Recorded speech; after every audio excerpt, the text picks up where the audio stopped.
So here is how to insert a page number in Microsoft Word document. As you can see, this page has no numbers. When we scroll down, it has no numbers. So the procedure is very simple, and I'll show you right about now.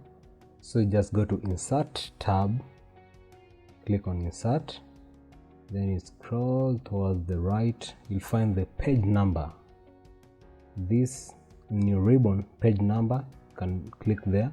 Then you'll select where to place your page number, and there's top of page, bottom of page, page margin, current position. So you can select any and you'll see how it goes.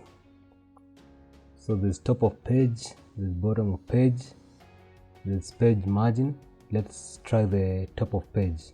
Then there's some options as well. From top of page, you can place it on the far left corner, or the center, or the right part.